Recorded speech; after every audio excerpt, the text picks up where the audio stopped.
Hello everyone. आज हम पढ़ने वाले हैं क्लास 12th के लिए प्रश्नावली 5.2 जिसमें हम सीखेंगे x के सापेक्ष फलनों का अवकलन। तो जैसा कि आप स्क्रीन पर देख पा रहे हैं, आपके पास यहाँ पे 8 सवाल हैं। हम वन बाय वन एक एक सवाल को करते जा रहे हैं। तो हम पहला सवाल लेते हैं। हमारे पास पहला सवाल दिया गया है साइन x² प्लस 5। ये फलन है तो इसको हम y के बराबर रख लेते हैं। y बराबर हो जाएगा साइन x² प्लस 5। जैसा कि हमें अवकलन करना है तो हम अवकलन करेंगे dy बाय dx। बट यहाँ पे आपको दिख रहा होगा, यहाँ पे आपके पास साइन x का अवकलन तो आता है, बट साइन x की प्लेस पे आपके पास क्या है, यहाँ पे x² प्लस 5, जिसका कि हम डायरेक्ट अवकलन नहीं कर सकते।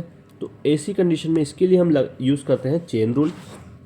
चेन रूल में हमें करना होता है, हम x² प्लस 5 को मान लेते हैं। x² प्लस 5 को हमने मान लिया है t। अब यहाँ पे हमें मान रखना है यहाँ पे, तो यहाँ पे हम रख देंगे साइन, ये आपका बन जाएगा साइन t। थोड़ा सा कर रहा हूँ पहले, तो ये हो जाएगा आपका d by D X sine t। जैसा कि आप देख पा रहे हैं यहाँ पे हमारे पास t के टर्म में वैल्यू है और आपको करना है यहाँ पे x के टर्म में, तो जो कि पॉसिबल नहीं है। तो यहाँ पे आप चेन रूल लगाएंगे। चेन रूल हमारा हो जाएगा d by D T sine t, और हम कर देंगे यहाँ पे dt बाय डी एक्स।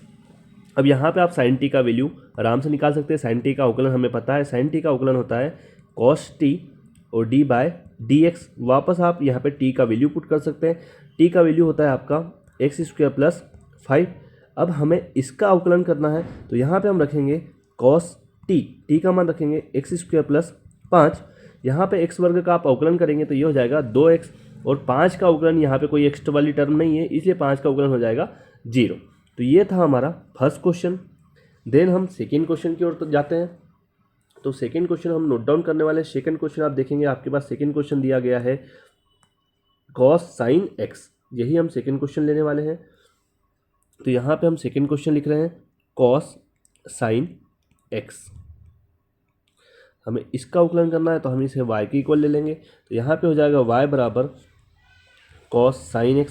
जैसा कि अभी हमने लास्ट क्वेश्चन में देखा कि आप यहाँ पे cos x का तो अवकलन कर सकते हैं, बट cos के साथ में sin x का अवकलन नहीं कर सकते, इसलिए हमें मानना पड़ेगा। तो हम मान लेते हैं sin x बराबर t, यहाँ पे हमने मान लिया।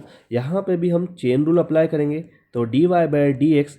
यहाँ पे भी यदि आप t की टर्म में लेंगे तो यहाँ पे हमें लिखना पड़ेगा d बाय डी टी। ये हो जाएगा आपका cos, और sin x की प्लेस पे रखने वाले हैं t, और चेन रूल लगाते हैं तो dt बाय डी एक्स। ये हमने वैल्यू पुट किया, तो यहाँ पे आपके पास आ जाएगा cos t का अवकलन। जैसा कि आप जानते हैं cos t का अवकलन होता है sin t माइनस का d बाय डी एक्स, आपका एज इट इज रहता है। और अब आपको t का करना है तो t का वैल्यू यहाँ पे पुट करेंगे। t का वैल्यू है sin x। तो यहाँ पे आपको दिख रहा है कि यहाँ पे भी x है, और जो अवकलन कर रहे हैं हम dx के सापेक्ष ही कर रहे हैं, तो यहाँ पे आसानी से अवकलन हो सकता है। तो हमारा जो रहेगा अवकलन, यहाँ माइनस साइन, यहाँ पे t का वैल्यू पुट कर रहा हूँ, t का वैल्यू होता है sin x, ये हमने पुट कर दिया है। यहाँ पे हो जाएगा d बाई डी एक्स, आप sin x का करेंगे तो ये आपका होता है cos x। तो ये आपका फाइनल आंसर आता है dy बाई डी एक्स। हमें क्या मिला है, माइनस का sin x dot cos x। तो ये हमारा सेकेंड क्वेश्चन था। देन हम थर्ड क्वेश्चन की तरफ बढ़ते हैं। थर्ड क्वेश्चन हमारे पास है साइन ax प्लस b। यहाँ पे नोट डाउन कर लेते हैं थर्ड क्वेश्चन को। थर्ड क्वेश्चन हमने लिख लिया है साइन ax प्लस b। इसे भी हम y के सापेक्ष लिख सकते हैं, तो यहाँ पे ये y के सापेक्ष हो जाएगा साइन ax प्लस b। जैसा कि हम लास्ट क्वेश्चन में अभी देखते आ रहे हैं कि यहाँ पे साइन x का कर सकते हैं, साइन के साथ ax प्लस b आया है, हमें फिर एज्यूम करना पड़ेगा। तो हम मान लेते हैं x प्लस b को हमने मान लिया है यहाँ पे t। यहाँ पे रख देते हैं हम dy बाय डी एक्स। यहाँ पर आपको t के रिस्पेक्ट में करना होगा, तो d बाय डी टी यहाँ पर बनेगा साइन t, फिर आप लिखते हैं dt बाय डी एक्स। यदि हम आगे बढ़े तो साइन t का हो जाता है cos t d by D x. यहाँ पर आप t का वैल्यू पुट करेंगे। t का वैल्यू आपके पास दिया गया है ax प्लस b। यहाँ पे हम रखेंगे t का वैल्यू, तो cos t का वैल्यू हम पुट करने वाले हैं ax प्लस b, और यहाँ पे आप इसका अवकलन करेंगे तो a आपकी अचर राशि है, इसका कोई अवकलन नहीं होगा। x का अवकलन होता है 1, तो यहाँ पे ये बन जाएगा a, और b का अवकलन हो जाता है 0। तो ऐसी कंडीशन में हमारे पास जो आंसर आ जाता है वो आ जाता है a cos ax plus b। तो ये आपका थर्ड क्वेश्चन था। फिर हम फोर्थ क्वेश्चन की तरफ बढ़ते हैं। फोर्थ क्वेश्चन हमको दिया गया है सेक 10 रूट एक्स। फोर्थ क्वेश्चन हम नोट डाउन कर लेते हैं। तो यहाँ पे सेक 10 रूट एक्स, ये हमारा फोर्थ क्वेश्चन होगा।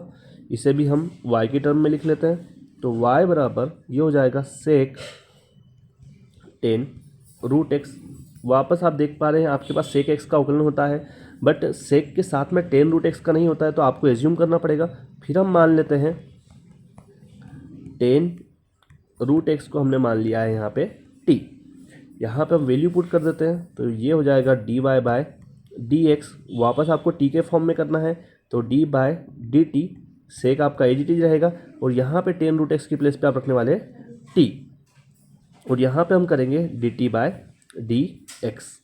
अब d by D T sec T का होता है सेक टी 10 टी।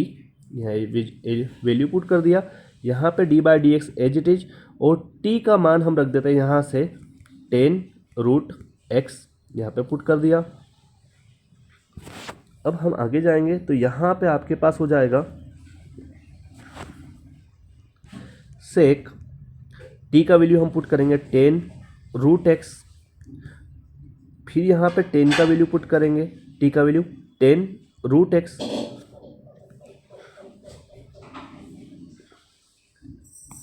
देन यहाँ पे d बाई डी एक्स किसका करना है हमें, 10 रूट एक्स का। तो 10 एक्स का तो जानते हैं, बट रूट एक्स आ रहा है, तो यहाँ पे इसका भी नहीं कर सकते। तो हम क्या करेंगे, यहाँ पे मान लेंगे, यहाँ पे मैंने रूट एक्स को मान लिया है, यहाँ लिख रहा हूँ मैं साइड से, रूट एक्स को हमने ले लिया है u। तो u के फॉर्म में करेंगे तो ये हो जाएगा d by D U 10 u, और आपको करना पड़ेगा D U by D X. जैसा कि हम पहले से t मानते आए हैं, बट यहाँ पे u लेने का कारण जो है वो आप पहले ऑलरेडी t ले चुके हैं, इस कारण से डबल से हम t नहीं लेंगे, इसलिए हमने रूट एक्स को क्या लिया है, u। अब इसी के सापेक्ष हम अवकलन करने वाले हैं, तो यहाँ पे आपकी टर्म तो ये सेम रहेगी, सेक 10 रूट एक्स 10 रूट एक्स, और d by D you 10u का होता है सेक स्क्वेयर u, और d by D x u का वैल्यू यहाँ पुट करेंगे, तो u का वैल्यू है आपके पास x, रूट x है, तो हम रूट x को लिखते हैं x की पावर 1/2। इसको हम आगे बढ़ाएंगे तो हमारे पास होगा सेक 10 रूट x, यहाँ पे होगा 10 रूट x सेक स्क्वेयर। यहाँ पे हम u का मान रख देंगे, u का मान हमने लिया है रूट x, तो यहाँ पे u का मान रख दिया।